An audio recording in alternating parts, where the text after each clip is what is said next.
안녕하세요, 글로우뷰티입니다. 오늘은 제가 니들샷에 대해서 준비를 좀 해봤는데요. 한창 다이소에서 대란이 난 만큼 이슈가 많이 된 제품 중에 하나인데, 난리가 난 만큼 굉장히 호불호도 강한 제품 중에 하나인 것 같아요. 어떤 분들은 효과를 굉장히 많이 보신 분들도 있고, 또 어떤 분들은 피부가 뒤집어졌다고 하시는 분들도 많은데, 효과가 좋은 만큼 부작용도 동반되기 때문에 선뜻 사용하기가 조금 꺼려지시는 분들도 계실 것 같아요. 그래서 오늘은 니들샷을 써보고 싶으셨던 분들, 제대로 효과를 못 본다든지 제대로 사용하고 싶다 하시는 분들을 위해서 가장 궁금하셨던 질문 탑 10을 모아서 가지고 왔습니다. 그럼 바로 시작할게요.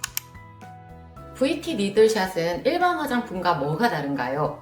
이 니들샷이라는 거는 미세 바늘을 이야기를 하는데, 일반적으로 우리가 알고 있는 이런 화장품들은 피부 표피에서 개선을 시켜준다라고 하면, VT 니들샷 같은 경우에는 유효 성분을 피부 속 깊이 침투시켜주는 역할을 한다고 생각을 하시면 될 것 같아요. 그럼 니들샷은 어떤 효과가 있나요? 이 VT 니들샷 같은 경우에 좀 꾸준히 사용을 해주시게 되면 이 마이크로 니들이 피부 재생을 촉진을 시켜주고 유효 성분이 조금 더 깊이 흡수될 수 있도록 돕는 역할을 하기 때문에 지속적으로 사용을 하시게 되면 탄력, 모공, 피부결, 이렇게 매끈한 피부결 개선에 도움을 받으실 수가 있습니다. 그렇다면 효과를 가장 많이 볼 수 있는 방법은 뭘까요? 이 VT 니들샷은 어떤 제품과 같이 어떻게 바르냐에 따라서 그 효과가 굉장히 또 확연하게 차이가 날 수 있기 때문에 444만 기억해 주시면 될 것 같아요. 사용 순서, 사용량, 사용 주기, 이 세 가지를 잘 체크를 하셔서 사용해 주시면 훨씬 더 많은 효과를 보실 수가 있습니다.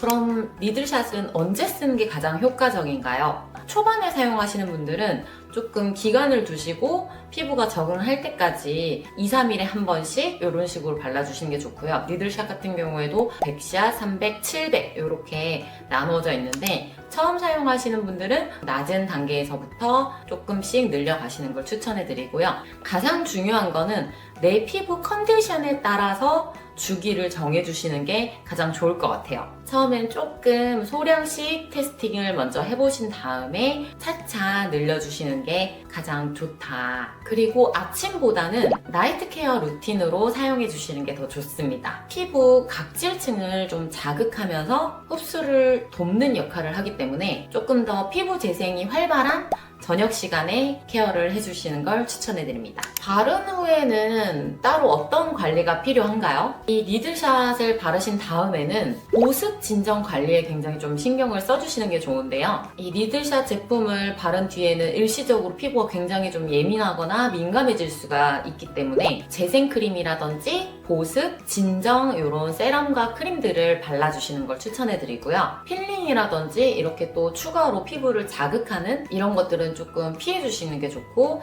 가능하면 피부 진정에 도움이 되는 스킨케어와 같이 함께 병행해주시면 좋습니다. 그럼 민감성 피부도 사용할 수 있나요? 민감성 피부는 가능하면 사용하지 말라라는 이야기를 많이 하는데요. 그래도 나는 너무너무 써보고 싶다 하시는 분들은 굉장히 좀 주의해서 사용하시는 걸 권장드리는데요. 민감하신 분들은 조그만 자극에도 굉장히 피부가 더 예민해지고 붉어지고 따가울 수 있기 때문에 가능하면 유독 민감하고 좀 상태가 좋지 않은 부위는 제외하고 그 나머지 부위에 테스트로 먼저 발라주신다든지, 얼굴이 전체적으로 붉거나 컨디션이 좋지 않을 때에는 사용을 좀 중단하시는 걸 추천을 해드립니다. 어느 정도 민감한데 조금 걱정되시는 분들은 민감한 부위를 제외하고 아니면 코 주변, 이마 이런 깨끗한 부분들을 살짝 골라서 소량씩 한번 테스트를 해보시고 조금씩 늘려나가시는 걸 추천해드립니다. 화장품 바르고 나서 메이크업을 해도 되나요? 가능하긴 한데 웬만하면 저녁 케어 루틴으로 사용을 해주시는 걸 추천을 해드리고요. 아무래도 니들샷 제품을 바르게 되면 피부가 조금 민감해질 수가 있기 때문에 또 바로 화장을 하면 밀리거나 뜨게 되는 경우도 생겨요. 니들샷 같은 경우에는 저녁 케어로 사용해 주시는 게 좋다. 다른 기능성 비타민C 또는 레티놀 같이 사용해도 되나요? VT 니들샷을 완벽하게 적응하신 분들 같은 경우나 나는 좋은지 이게 좀 잘 안 느껴진다 하시는 분들은 조금씩 병행하셔도 괜찮지만, 피부가 굉장히 예민하다든지 이 레티놀이라든지 비타민C 또는 이 니들샷을 사용하신 지 얼마 안 되셨거나 사용해 본 적이 없으신 분들, 이렇게 적응이 안 되신 피부들 같은 경우에는 같이 사용하시는 걸 피해 주시는 걸 추천해 드립니다. 비타민C, 레티놀, 아하, 바하 이런 성분 같은 경우에는 거의 대부분 각질 제거라든지 세포 재생을 주력으로 하는 성분을 가지고 있기 때문에 오히려 니들샷과 같이 썼을 때 더 피부 자극이 심해질 수도 있어요. 그래서 좀 따로따로 다른 날 사용을 해주신다든지 아니면 니들샷을 사용하셨을 때는 보습 재생 위주로 좀 케어를 해주시는 게 좋을 것 같습니다. VT 니들샷을 쓰고 붉어짐이나 자극이 생기면 어떻게 되나요? 니들샷 같은 경우에는 이 자체만으로도 약간의 붉어짐이나 따끔따끔한 느낌이 나실 수가 있어요. 그거는 뭐 당연한 현상이긴 한데 대부분 뭐 1시간, 2시간 또 길게는 다음날 아침까지도 조금 따끔따끔한 게 지속된다고 하시는 분들도 계신데 이게 좀 피부가 불편할 정도로 자극이 심하신 분들은 양을 조금 더 줄여주시는 걸 추천해드리고 수분 진정 계열의 크림을 조금 더 듬뿍 발라서 케어를 해주시는 걸 추천해드립니다.